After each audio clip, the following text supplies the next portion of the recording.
It was a sweltering afternoon in Ouagadougou, May 2025, when Ibrahim Traoré was reviewing rural development projects in his office. At just 36 years old, the president of Burkina Faso had already become a globally respected figure, especially after previous diplomatic confrontations. Suddenly, his phone rang. It was Moussa Cabaret, his communications advisor. His voice was tense and raised.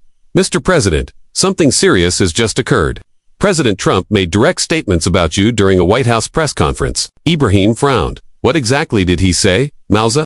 he asked. "He said, and I quote, word for word, Ibrahim Traoré needs to learn his place. Africa doesn't run the United States. This kid needs a lesson in humility." A heavy silence filled the office. Ibrahim had worked hard to build a respectful, though sometimes strained, relationship with the U.S. government in recent months. But these words were deliberately provocative and deeply disrespectful. "Go on," Ibrahim said, his voice calm, though a storm was rising inside him. "Trump also said that small African countries don't get to dictate to America, and that you've forgotten your place in the world." Ibrahim stood and walked over to the window, gazing out at the busy streets of his capital city. Burkina Faso had flourished under his leadership, but he knew full well remarks like Trump's could have real consequences: economic, diplomatic, and symbolic. "Call an emergency meeting in 2 hours," Ibrahim ordered. "And prepare. Our response, this time, it will be different." At the presidential palace, the meeting room was in chaos. Ministers debated fiercely over how to answer Trump's insulting remarks. Foreign Minister Dr. Alance Ouedraogo slammed his fist on the table. "Mr. President, this is outrageous. He's treating us like we're still his colony." Ibrahim listened silently but attentively. Economy Minister Fatima Sawadogo presented grave concerns. "If the U.S. imposes economic sanctions, we could lose up to 40% of our trade with American companies. Thousands of jobs would be affected." Defense Minister Colonel Kassoum coolly viewed it through a strategic lens. "Mr. President, we must show strength. We cannot accept public humiliation like this." Ibrahim lifted his hand, calling for silence. "I understand your frustration. I feel it too, but we not react must emotionally. We need to be strategic." He walked over to the whiteboard where a map of Burkina Faso was displayed. "Trump wants to provoke us into an angry outburst that would give him the justification for any action he wants to take. We will not fall into that trap." Dr. Ouedraogo leaned forward. "Then what is our strategy, Mr. President?" For the first time that afternoon, Ibrahim smiled. "We'll give him a lesson in dignity that the world will never forget. But this time we'll take an approach he won't see coming." Communications advisor Yakuba Sawadogo asked cautiously, "What kind of approach?" Ibrahim's eyes gleamed with purpose. "We'll respond on his own turf," he said. "We're going to the United States." In Washington, D.C., Trump sat in the Oval Office reviewing paperwork when his chief of staff rushed in. "Mr. President, we just got an unexpected report about Ibrahim Traoré." Trump looked up. "What's this African kid up to now?" "He's coming here, sir. Coming here." "What do you mean coming here?" Trump asked, putting down his pen. "He's officially requested a meeting with you. He'll be in Washington tomorrow with a full ministerial delegation." Trump chuckled. "That kid's got nerve. Give him that. But if he thinks he'll intimidate me on my own turf, he's in for a surprise." Meanwhile, in Ouagadougou, Ibrahim was at the airport preparing to board his flight. His wife, Ajara, stood beside him, holding his hand with concern. "Are you sure about this, Ibrahim? It's risky Trump on his own soil." Ibrahim nodded. "That's exactly why I have to go. He expects me to shout from afar. He doesn't expect me to show up at his doorstep with grace and facts." Just then, Moussa Cabaret stepped forward with an update. "Mr. President, breaking news. The American media is covering your visit like wildfire. CNN, Fox News, everyone's speculating about your motives." "Perfect," Ibrahim replied. "The more attention, the better. The whole world will see our response." Dr. Ouedraogo, also part of the delegation, asked cautiously, "And what if Trump refuses to meet with us?" Ibrahim looked ahead with calm determination. "Then," he said, "we will respond in front of the White House." Ibrahim said, climbing aboard the presidential plane. Asterisk, asterisk, one way or another, our message will be heard. Asterisk, asterisk, the plane took off from Ouagadougou, heading for the United States, carrying not just Ibrahim and his delegation, but the hopes of an entire continent awaiting his response. The Burkina Faso Air Force One landed at Dulles Airport at 10 a.m. on May 20, 2025. A crowd of international journalists awaited the arrival of President Ibrahim Traoré as he stepped off the plane, dressed in a smart navy blue suit. Hundreds of cameras flashed. President Traoré shouted CNN's Sarah Johnson. "How will you respond to President Trump's statements?" Ibrahim paused and smiled calmly. "I came here to have a respectful conversation between two leaders," he replied. "I believe in dialogue, not confrontation." The BBC's James Mitchell quickly followed with another question. Aren't you intimidated, being on American soil? Why would I be intimidated?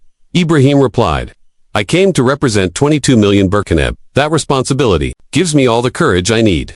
Meanwhile, inside the White House, Trump watched Ibrahim's arrival on TV. Look at this guy, he said to his aides. You have to admit, he's got style. His national security advisor leaned in. Mr. President, how do you plan to welcome him? I'm going to show him who's boss in this country. Trump replied with a confident grin. Ibrahim and his delegation were escorted to a downtown Washington hotel. Outside, hundreds of protesters had gathered. Some supported Trump. Others stood in solidarity with Africa. A group of American college students held up signs. Respect for Africa dignity has no borders at the hotel. Ibrahim gave a brief interview to CNN. Anderson Cooper asked, many Americans are curious about your intentions. What exactly are you here to do? Ibrahim looked directly into the camera. I came to remind President Trump and the American people that respect is a two-way street. The United States is a great nation, but greatness is also measured by how it treats its partners. At 2 p.m., Ibrahim Traoré and his delegation arrived at the White House. Protocol was strictly followed, but the tension was palpable. Trump waited in the Oval Office, flanked by his top aides. When Ibrahim entered, the two leaders shook hands formally, but the room was filled with quiet intensity. Mr. President Trump, Ibrahim said, maintaining his composure, thank you for having me. Of course, Trump replied, motioning for them to sit. So, what brings you here, Ibrahim? The question was deliberately informal, almost condescending. Ibrahim, unfazed, responded firmly. I came here because your words yesterday require a direct answer. You said I need to put myself in my place. I'm here to clarify exactly where that place is. Trump leaned back in his chair, a wry smile forming.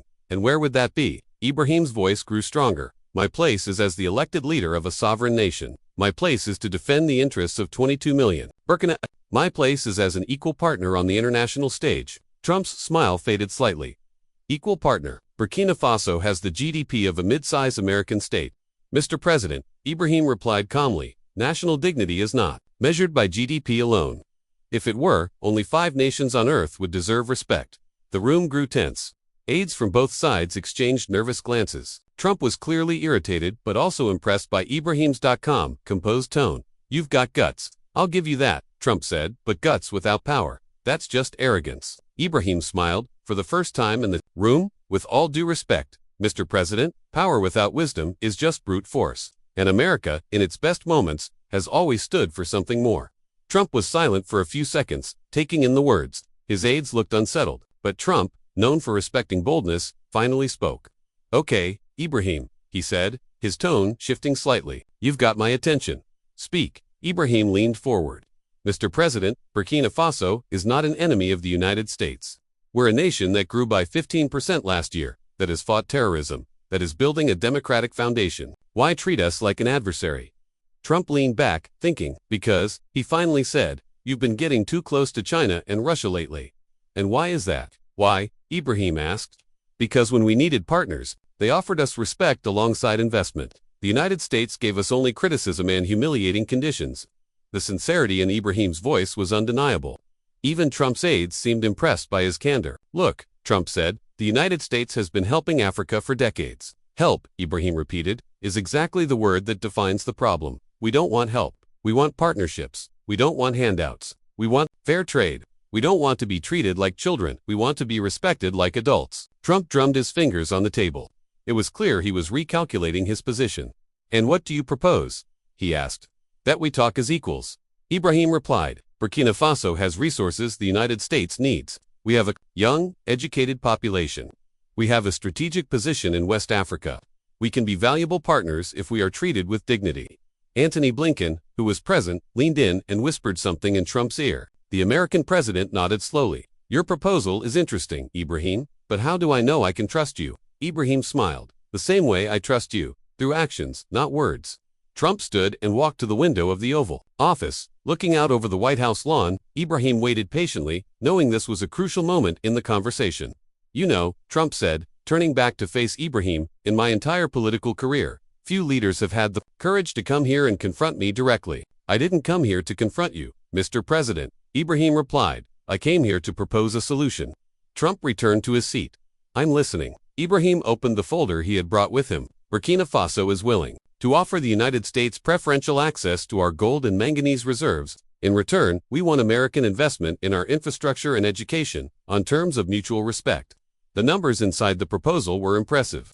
Trump flipped through the pages, his business instincts kicking in. Are these numbers real? Completely verifiable, said Dr. Wedrogo, speaking for the first time. Our mineral resources were reassessed by an independent American company just last year.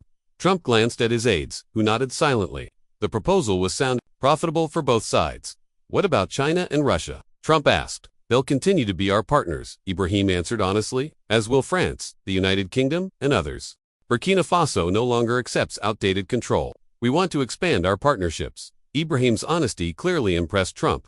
You are different from other African leaders I have met, he said. What do you mean? You did not come here asking for help, you came here to talk business. Ibrahim smiled. Mr. President, my generation of African leaders knows that pride and progress go together. We no longer accept choosing one over the other. Trump closed the folder and looked straight at Ibrahim. Okay, let us talk about this seriously. The meeting, planned for 1 hour, lasted for 3. Trump canceled other meetings. Clearly interested, let me understand, Trump said. You are offering the U.S. the same deal you offered China, but with better terms. In fact, Ibrahim said, we are offering even better terms. The U.S. has technology that China does not have, especially in clean energy. Fatoumata Sawadogo, Burkina Faso's economy leader, showed detailed charts. Mr. President, she said, our solar power plan could make Burkina Faso a leader in clean energy across the region. American technology would be very important. Trump looked interested. What about the cost? An early investment of $8 billion over 5 years, Fatoumata replied, with a possible return of $25 billion over the next 10 years. Trump quietly said to Blinken, those are serious numbers. Ibrahim saw the shift in mood. Mr. President, he said, when you told me to know my place, you may not have realized that my place is right here, speaking as an equal with the world's strongest leaders. Trump laughed for the first time that day. You are right, I did not expect this from you. Many people do not expect much from Africa, Ibrahim said, but we are changing that idea, one agreement at a time. The talk continued, covering safety in the region, stopping terrorism, and new technology. Trump saw that Ibrahim knew a lot about world politics and money matters. How did you learn so much about global business? Trump asked, truly curious. By learning, Mr. President, Ibrahim replied. The African leaders of today did not rise. By luck, we got ready for this. Trump nodded, clearly impressed. We have a deal, in basic form, he said. If you are ready to treat Burkina Faso as a true partner, Ibrahim said, then yes. 2 hours later, something surprising happened. Trump and President Ibrahim Traoré walked side by side to the White House garden, where a sudden press talk had been set up. The reporters were shocked. No one thought the meeting would end in teamwork. Ladies and gentlemen of the media, Trump said, I had a strong and positive talk with President Ibrahim Traoré today, and I must say, I was wrong about him. The garden was quiet. CNN's Sarah Johnson was clearly surprised. President Traoré showed me that Burkina Faso is not just any African country. It is a possible partner for the United States. Trump continued. Sometimes, great leaders must admit they were wrong. Ibrahim stepped to the mic. Thank you, Mr. President Trump. He said, today, we showed that respect and talking with care can solve even big misunderstandings. What kind of deal did you make? A reporter from Fox News shouted. Trump smiled. A deal that will help both sides. Burkina Faso will share key resources, and the U.S. will help build better roads and schools. Everyone wins. Ibrahim added, more important than the money deal is the message we sent. Africa does not want pity, it wants respect and fair teamwork. Reporters kept asking questions. President Trump, how do you explain this fast change in opinion? Easy, Trump replied. When someone gives me strong facts and clear ideas, I listen. Ibrahim did that. Another reporter asked Ibrahim, how does it feel to have taught the American president something? Ibrahim smiled kindly. I did not teach anyone. I just showed who we are. Africa has a lot to offer when people show respect, Trump added. And I learned something big today. Never look down on a new African leader. 3 months later, the world had seen a major change. The talk between Trump and Ibrahim had become a lesson in smart leadership, shared in schools everywhere. Ouagadougou. Ibrahim was in his office, reading updates about the first wave of American money arriving in the country. Who would have thought Trump would become one of our biggest supporters? Said Musa Kabori, pointing to U.S. newspapers praising the Burkina Faso model. He respected our bravery, Ibrahim replied. Deep down, Trump has always respected people who face him with knowledge and pride. The results were clear. In just 3 months, Burkina Faso got $2 billion in American investment. 3 major U.S. tech companies opened offices in Ouagadougou. Jobless numbers dropped by 15%. In Washington, Trump became a public voice for the new Africa. Ibrahim Traoré showed me that we need to treat Africa differently, Trump said in a speech to lawmakers, not as a place to rescue, but as a partner to trust. The shift in U.S.-Africa ties was huge. Other African leaders followed Ibrahim's style, firm but peaceful. Trade between Africa and the U.S. grew by 40% in half a year. Kamala Harris, learning from past mistakes, became a strong voice for the new policy. Ibrahim Traoré changed how we see African leaders. She said in a CNN interview, on a quiet night in Ouagadougou, Ibrahim was having dinner with his family when his daughter asked, "Daddy, why was the American man not nice to you?" Ibrahim smiled. "He was not trying to be mean, my dear, he just did not know us. Sometimes, people fear what they do not understand. But now, he understands. And now, he respects us. That has made all the difference." Ibrahim Traoré's reply had left America silent, but more than that, it had created a new example of leadership, built on bravery, pride, and equal respect.